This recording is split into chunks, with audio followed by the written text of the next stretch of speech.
Bom dia, meus amigos. Saudação a todos. Hoje nós vamos conversar um pouco sobre direito administrativo, basicamente, especificamente, sobre três temas muito importantes do direito administrativo, que são basilares, que são fundamentais para a compreensão desse ramo do estudo do direito. O direito administrativo é algo que não interessa exclusivamente aos operadores jurídicos, a chamada comunidade jurídica. É um ramo do direito que interessa a todos, ao menos a todos que vivem em sociedade, em sociedade organizada a partir de um Estado, do país, de Estados-membros, dos municípios, como figura a Federação Brasileira. Nós vamos falar em breves linhas, vai ser uma aula curta, proposta minha, essas aulas, pequenas aulas que eu estou gravando em vídeos curtos, trazer o conteúdo e aí com alguma profundidade, mas na medida do possível, alguma didática para poder atingir aí os alunos de graduação e também pessoas que não são da área do direito. Mas nós vamos tratar da legalidade administrativa, do interesse público, e do controle administrativo. São temas que, em princípio, parecem não conversar entre si, mas eu tenho aí uma especial predileção por tratá-los conjuntamente. Eu acho que eles formam uma tríade que essa tríade permite entender, permite compreender melhor uma certa visão de direito administrativo, que é uma visão muito comum nos dias de hoje, e permite também compreender aí alguns problemas pelos quais nós passamos no relacionamento entre o Estado e a sociedade. Falaremos de legalidade, falaremos de interesse público, falaremos de controle administrativo. Para falar de legalidade, nós precisamos voltar à ideia de Estado, à origem do Estado. De onde é que vem o Estado? O Estado surge como uma criação humana. Os homens se organizam e formam o Estado. Desde sempre nós tivemos aí registros, na antiguidade já tínhamos, de sociedades organizadas a partir do Estado, mas não é desse Estado que nós estamos falando. Nós estamos falando de um certo tipo de Estado que se constitui a partir aí da Idade Moderna adiante, sobretudo a partir da Revolução Francesa, um Estado que se estrutura a partir das leis, o chamado Estado de Direito.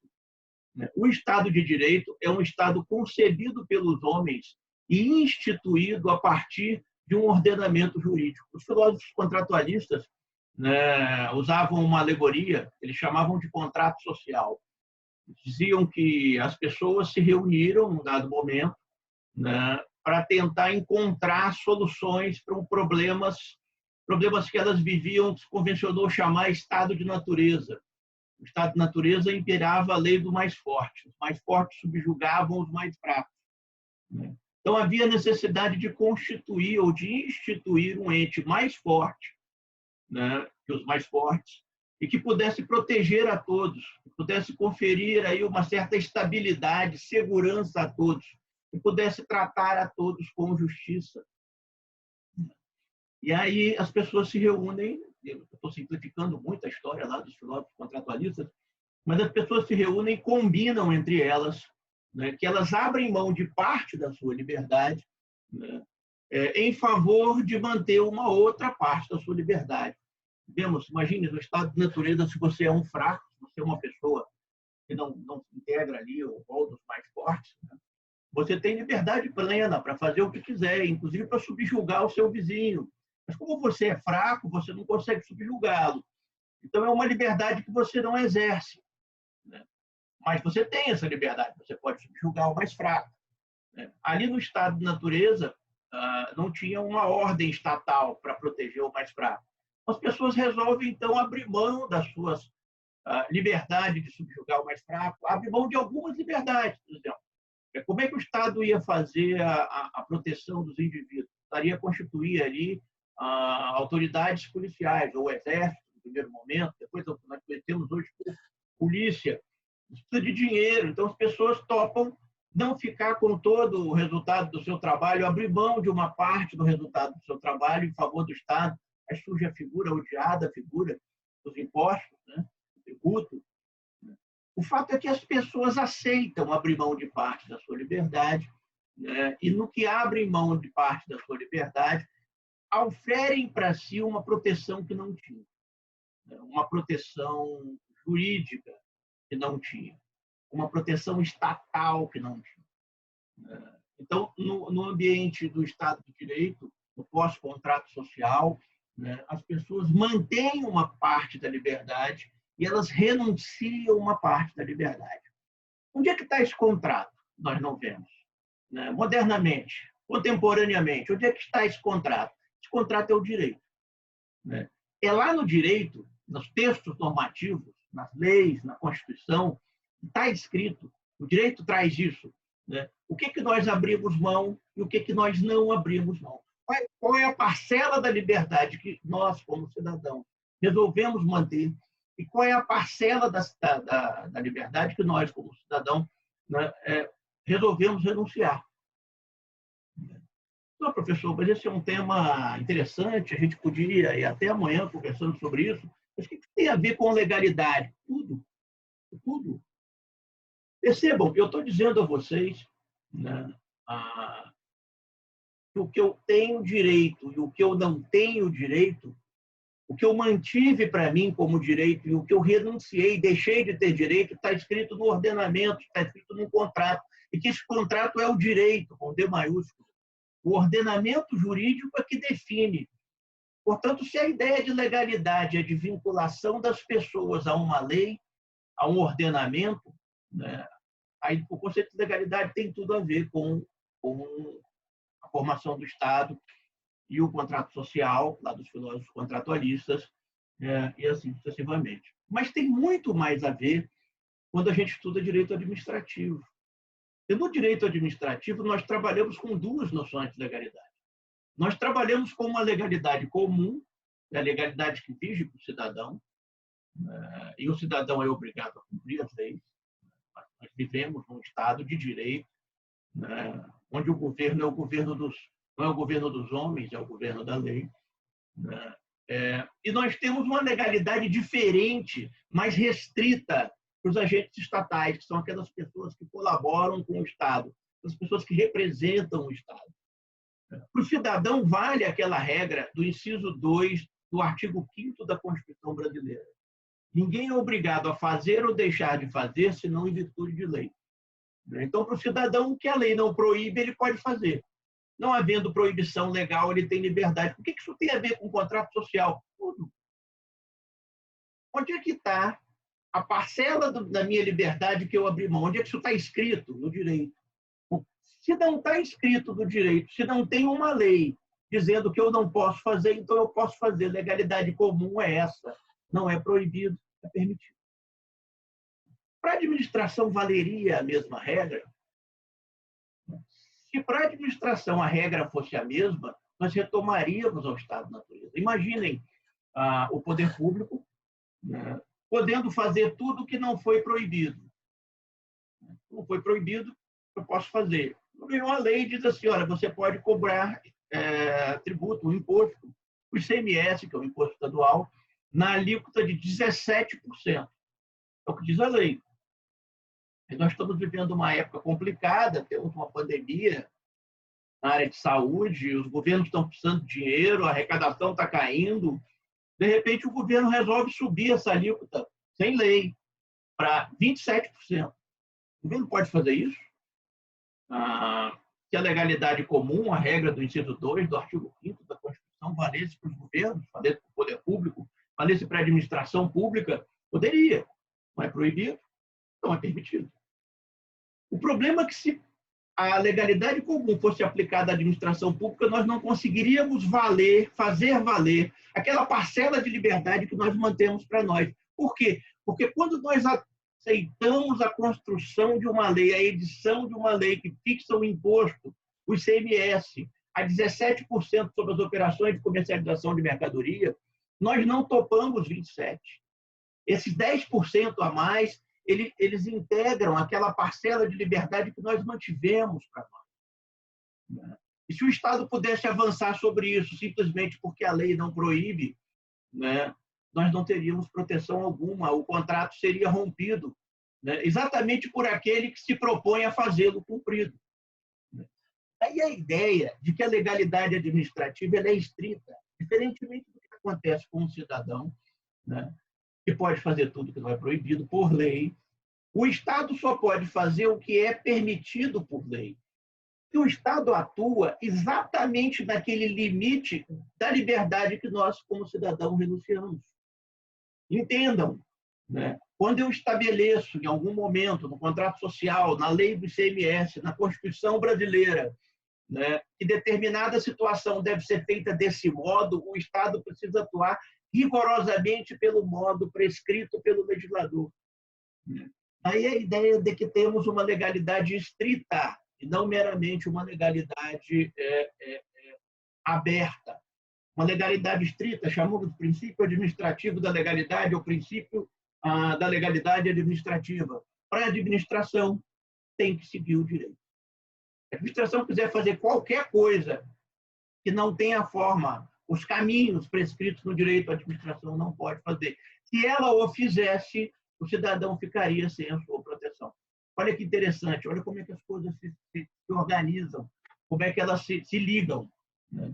E aí nós entramos no primeiro conflito aí definido, a ideia de legalidade. A distinção entre legalidade comum e legalidade administrativa não gera lá muita polêmica, né? É saber se legalidade é juridicidade ou se há uma legalidade e uma juridicidade, né? A gente precisa pensar um pouquinho nisso. Como assim, professor? Não, dizem que legalidade é coisa de lei. Claro. Mas no ordenamento jurídico eu tenho a Constituição, eu tenho leis, eu tenho decretos, eu tenho outros atos normativos de natureza administrativa que não são postas no ordenamento pelo legislador, né? Isso nós vamos falar depois, em outra aula. Mas para a aula de hoje, eu preciso saber se o que está na Constituição está integrado pela legalidade ou se eu tenho um outro princípio, que é o princípio da juridicidade, que ele abarca a legalidade e as outras coisas que não estão previstas na lei.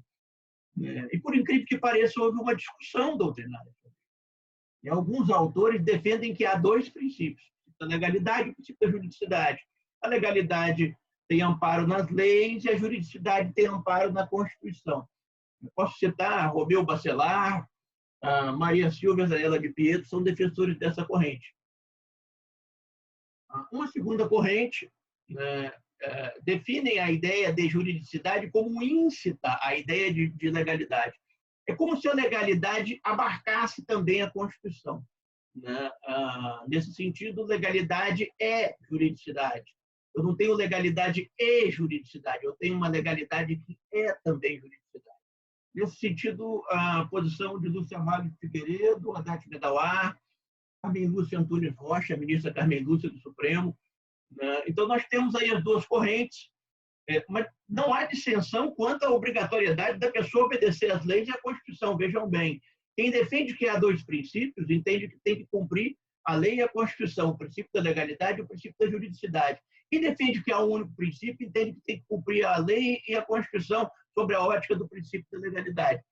Mas é uma polêmica, e como boa polêmica, vale a discussão de polêmicas nos conduz aí à reflexão sobre os temas, né? Eu prefiro a segunda corrente, a corrente que afirma que legalidade é juridicidade, e eu tenho essa preferência aí por razões de ordem jurídica, não por razões de ordem prática ou nem de favoritismo dos autores. Os professores que eu disse aqui a vocês, eu conheci pessoalmente a professora Maria Silvia, foi da minha banca de doutorado na PUC São Paulo, tenho o maior carinho por ela, mas nesse ponto peço bem a professora Maria Silvia para discordar do posicionamento por uma razão muito simples.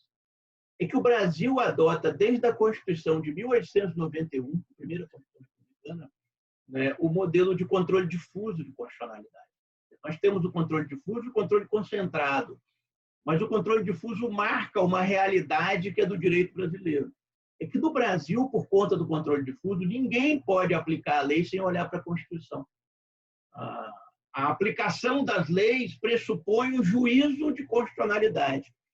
Eu tenho que verificar se essa lei é constitucional, eu tenho que verificar se ela, embora constitucional, pode ter uma aplicação inconstitucional. A aplicação dela ao caso concreto, por qualquer razão, seja inconstitucional. E essa particularidade do direito brasileiro, pela adoção do controle difuso, impede da gente seccionar a ideia de legalidade e juridicidade. Por isso, adiro, então, a segunda corrente, a corrente de Carmen Lúcia, Odete Bedauá, Lúcia Vale de Figueiredo, né, para dizer aos senhores, olha, temos aqui um princípio da legalidade que também abarca dispositivos constitucionais, também abarca a ideia de juridicidade. Legalidade, nesse sentido, é juridicidade. Mas vejam, falamos de legalidade, reportamos a legalidade ao conceito do Estado, mas quando a gente pensa em Estado, sempre vem à mente a ideia de que o Estado deve atender a um interesse público, público mesmo, da sociedade, o interesse de todos, né? Só que, eventualmente, de vez em quando, aparece por aí, há uma forte tentação quanto a isso, a desconfiança que a sociedade inspira no poder legislativo, em específico, ou na classe política de um modo geral, poderíamos estender ao próprio Estado, né? Mas há uma tendência que se fale que, às vezes, um ato ele é legal, mas ele é contrário ao interesse público, seria talvez imoral, né? Como se eu pudesse sinalizar para a administração que, às vezes, por vezes, eu posso deixar de cumprir a legalidade para atender o interesse público. Isso é um mito que eu precisava desmascarar com vocês. Eu acho importante a gente debater isso, né? Isso não é possível. Não é possível. Eu não posso dizer para a administração que ele tem que fazer algo e ele também tem que não fazer algo, o mesmo algo. Você precisa fazer isso, né? E você precisa não fazer isso, né? Se nós trabalharmos no diálogo com o poder público, com o Estado, com a administração pública, nessas bases, né, nós abrimos campo para a arbitrariedade. Que o sujeito vai escolher entre o que o legislador especificou e o que ele considera interesse público. Interesse público é um conceito complexo, interesse público é um conceito difícil, é um conceito vago, indeterminado, né?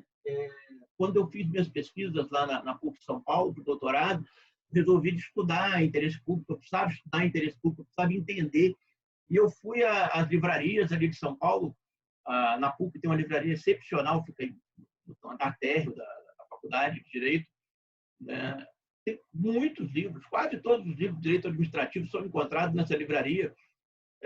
E eu achei pouquíssimas obras sobre interesse público.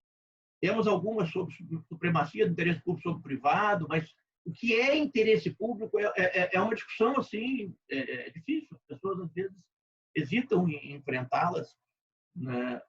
Mas a gente precisa saber, sobretudo se aparece uma pessoa e diz, olha, deixa de seguir a lei porque tem que seguir o interesse público. O que eu vou combinar com vocês? Como é que a gente resolve esse problema? Bom, a gente encontra um conceito de interesse público, né, que possa ser aplicado pela administração sem chocar com a ideia de legalidade. Esse conceito ele é encontrado na doutrina. Mas antes de dizer o que é interesse público, eu preciso dizer para vocês o que não é interesse público. Essa é a grande sacada da coisa. A primeira coisa para dizer sobre interesse público é que interesse público não é o interesse do poder público. Entendeu? Eu sou um agente estatal, eu atuo no Estado, né? Eu sou advogado, mas sou advogado público, procurador do Estado do Espírito Santo. Imaginem, se interesse público fosse interesse do poder público, eu não precisaria convencer um juiz para vencer um processo. Bastaria que eu criasse dúvida suficiente, porque na dúvida prevalece o interesse público sobre o privado. Não é essa a realidade. Embora existam presunções em favor dos atos da administração, presunção relativa, é bom que se diga, né? A supremacia do interesse público sobre o privado não é a supremacia do interesse do poder público sobre o interesse do particular. Não há um único autor de direito administrativo que afirme que o interesse público é o interesse do poder público.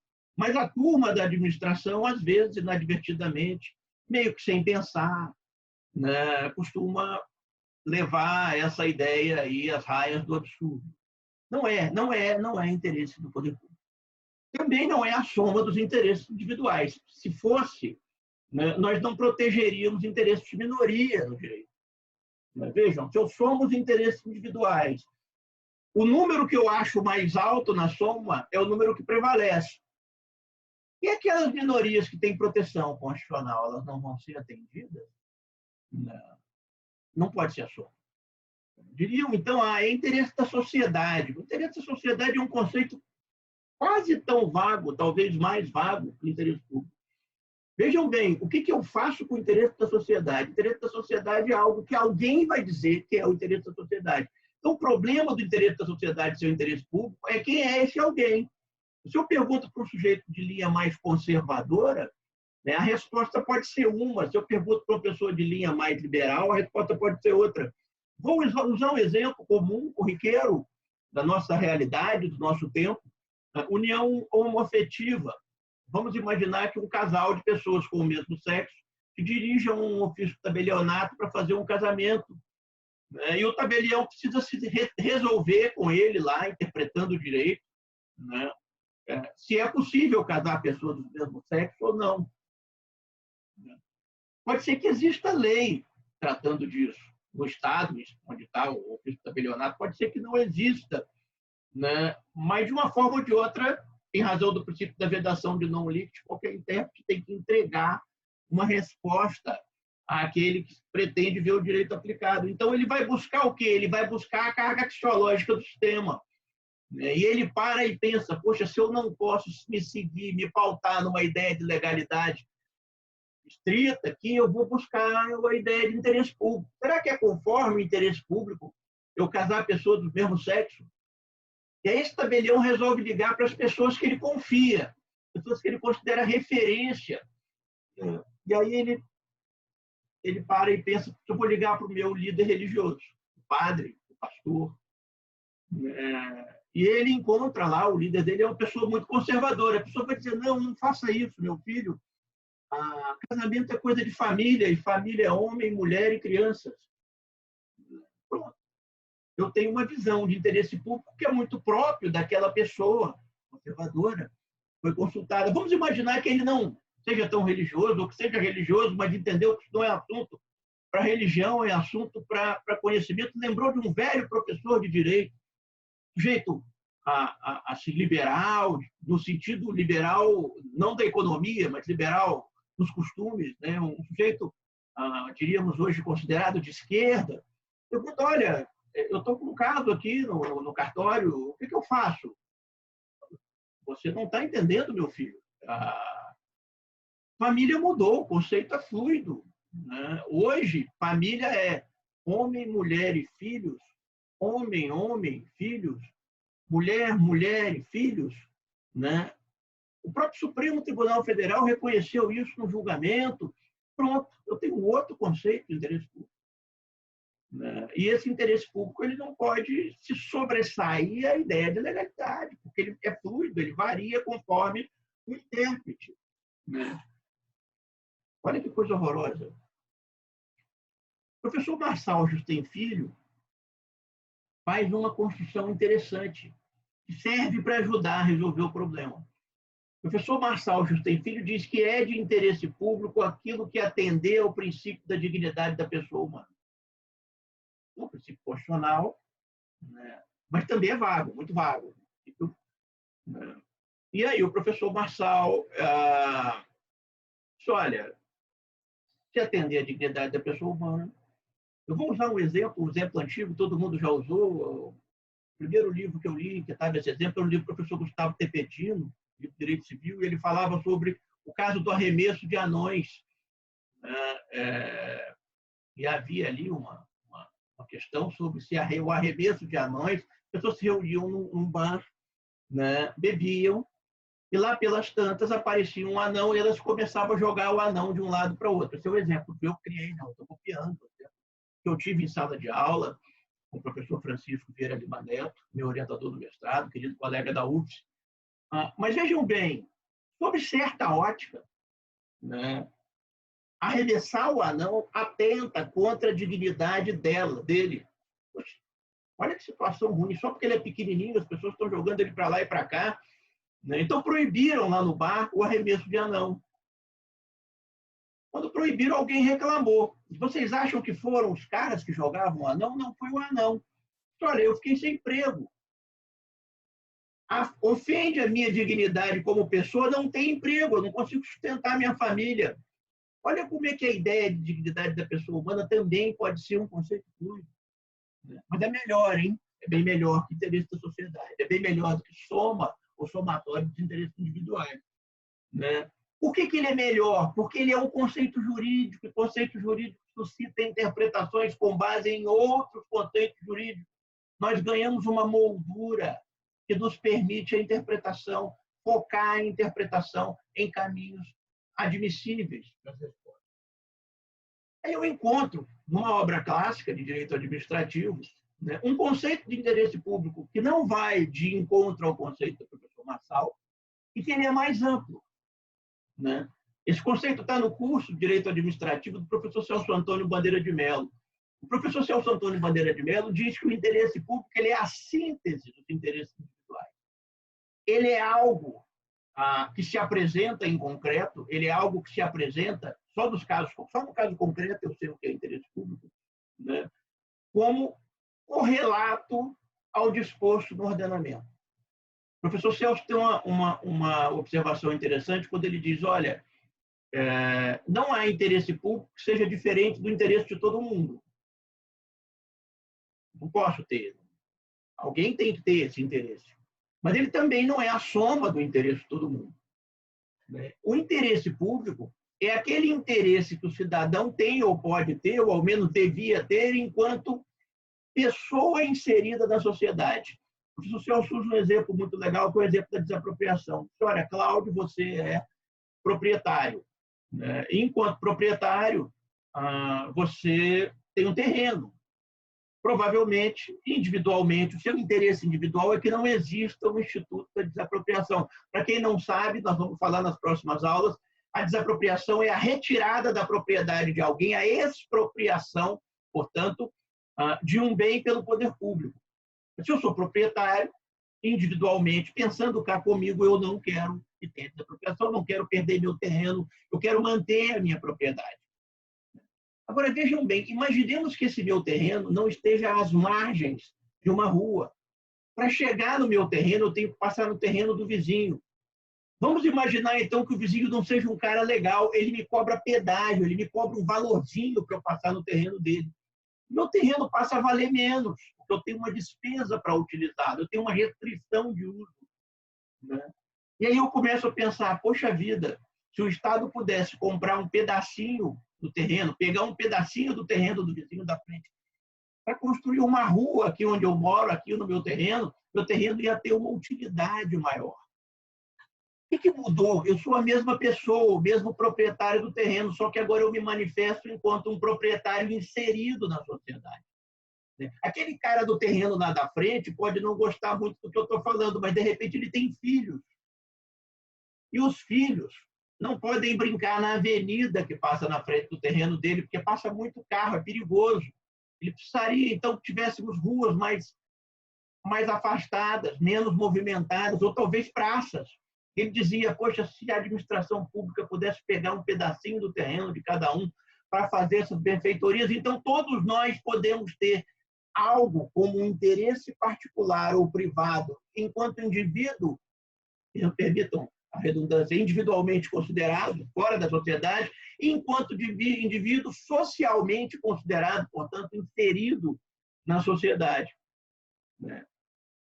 O primeiro não é um interesse que diz respeito ao direito, não é um interesse jurídico. Porque o direito regula a relação entre pessoas, ele regula a relação social. Para a gente chegar a ele, a gente precisa chegar aos interesses das pessoas, individualmente consideradas, sim, mas enquanto membro da sociedade. Portanto, o que interessa é aquele segundo interesse individual.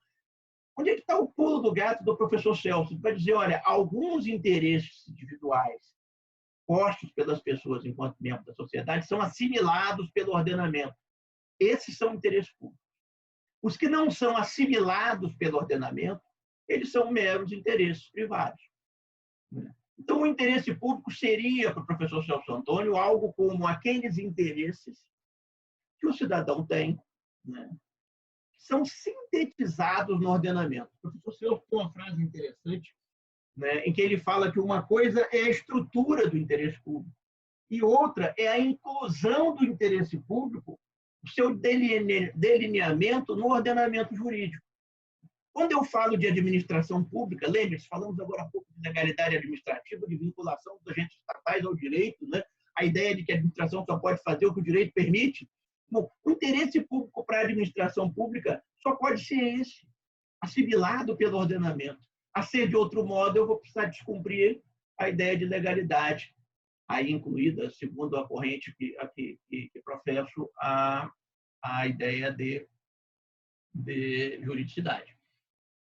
Vejam como uma coisa muda de figura. Então, eu não tenho contraposição entre legalidade e interesse público, não para a administração. É evidente que lá, se eu me tornar um legislador, me candidatar a deputado, a senador, a deputado estadual, a vereador, na hora de fazer as escolhas políticas, eu posso usar parâmetros cognitivos que envolvam um discurso de interesse público diferente desse do legislador. Eu vou fazer novas leis, essas leis vão ser assimiladas e elas vão introduzir o conceito de interesse público que serve para a administração.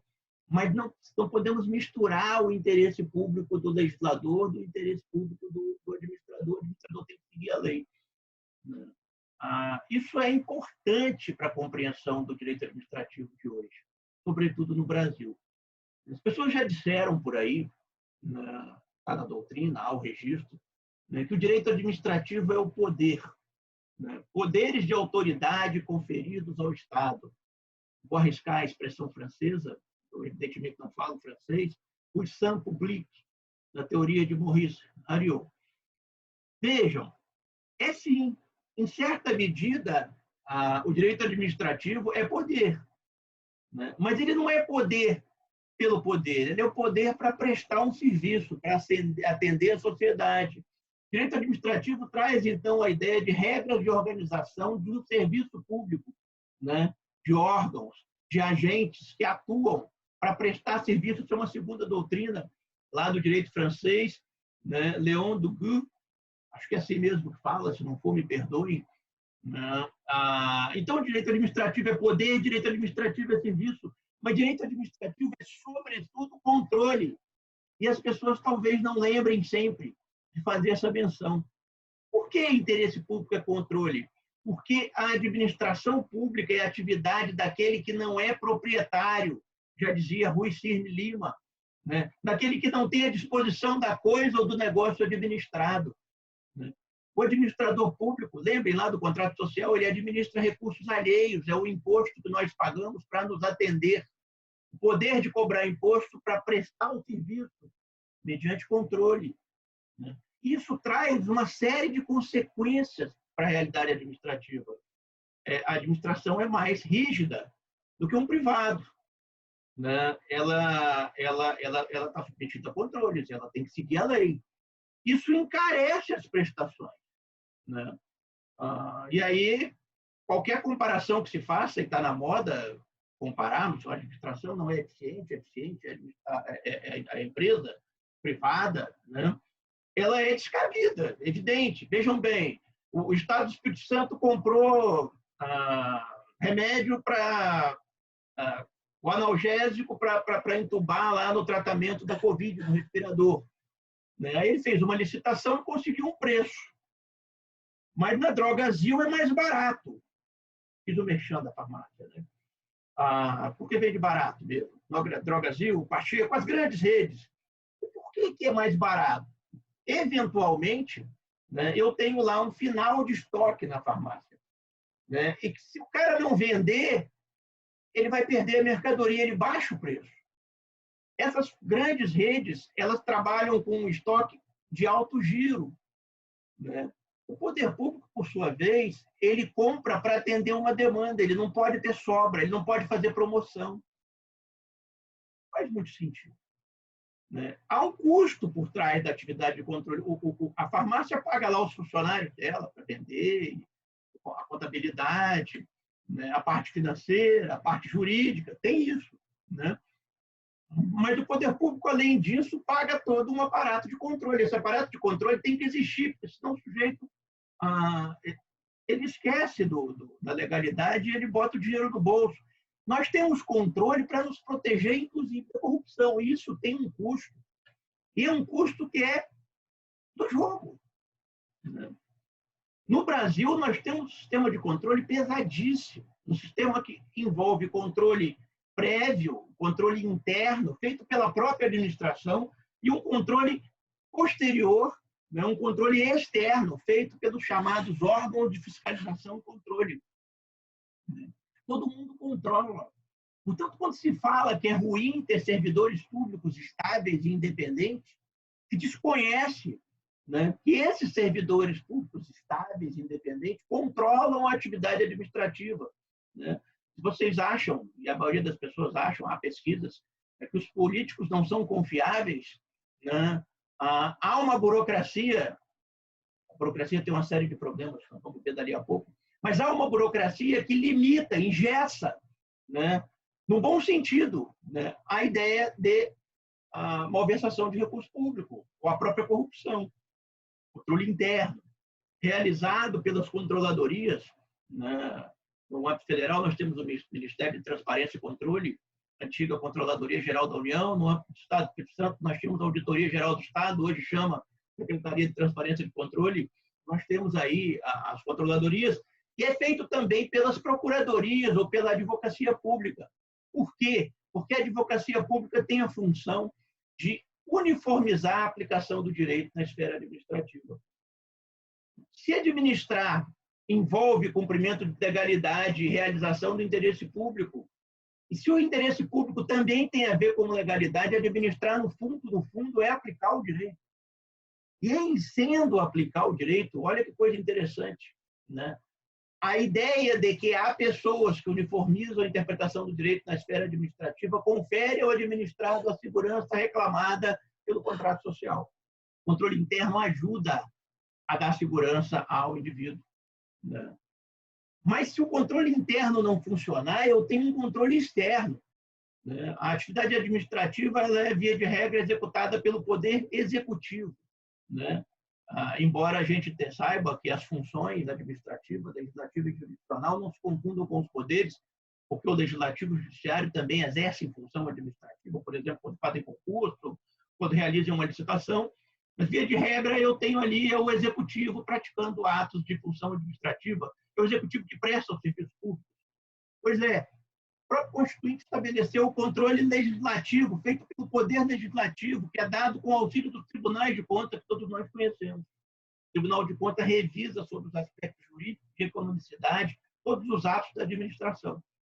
Os atos da administração também estão sujeitos a controle jurisdicional, porque nós vivemos num país de jurisdição una. Qualquer ato da administração pode ser conduzido a controle do Poder Judiciário.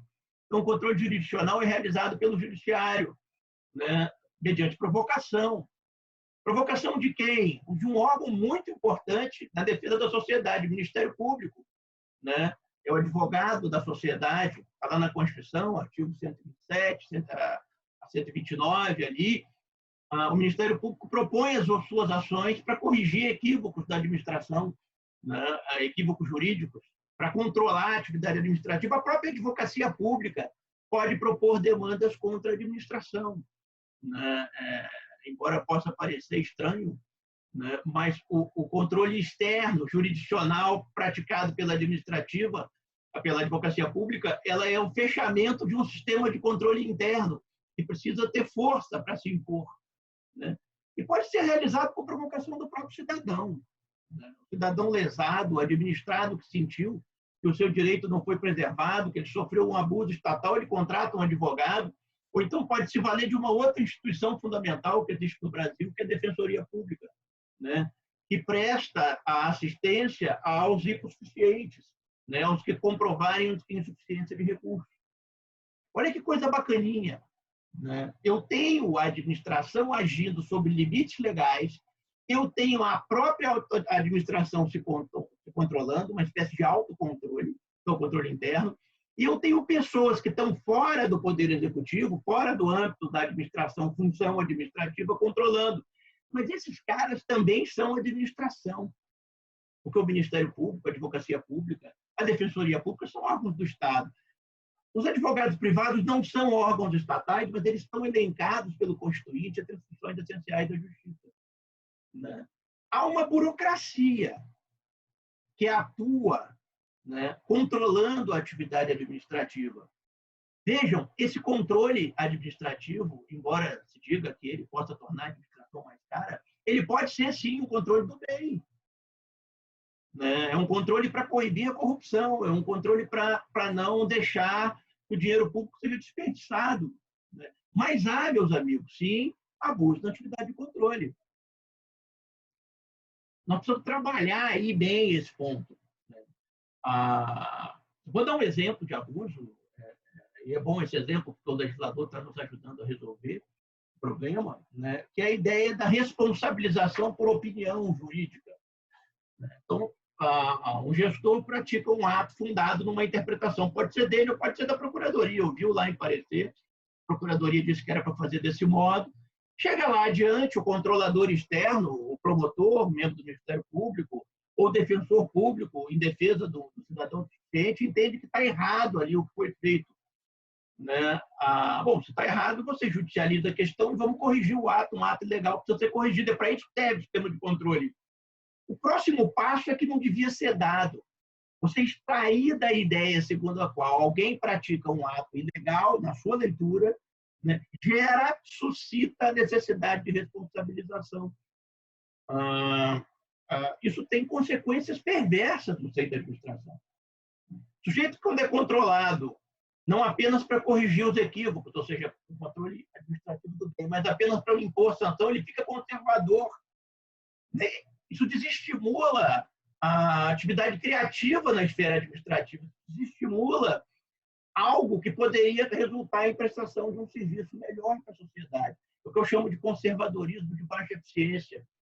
Isso faz também com que profissionais de talento, profissionais qualificados, fujam da administração. O jeito passa pela administração e ele sai dela com 1, 2, 3 ações de improbidade administrativa. Então, eu tenho aqui uma fuga de talento. E é real, eu conheço vários casos, não vou falar, que isso vai ficar gravado no YouTube, né? Mas eu conheço muita gente boa que não trabalha mais na administração. Considera que os salários para cargos de ponta são muito abaixo dos salários pagos na iniciativa privada.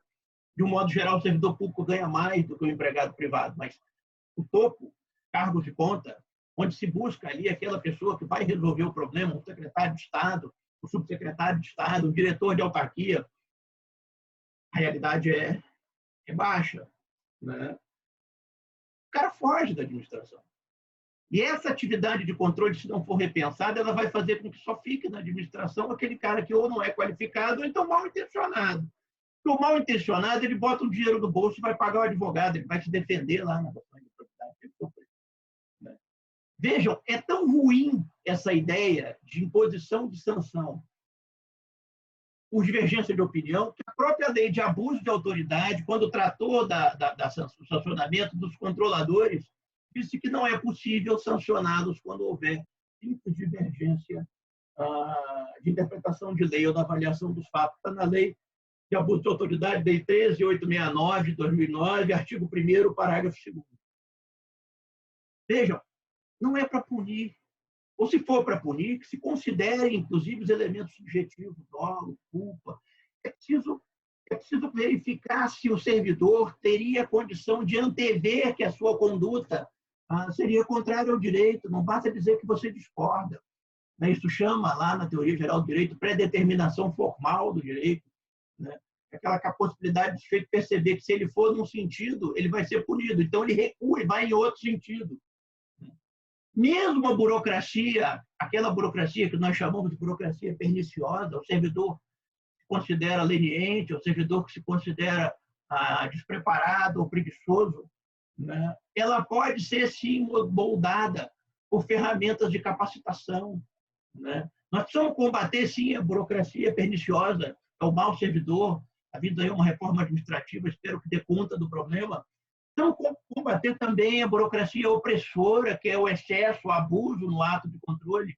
Mas nós precisamos compreender, né, que há um foco de burocracia, um momento de burocracia que é indispensável à preservação da legalidade do interesse público.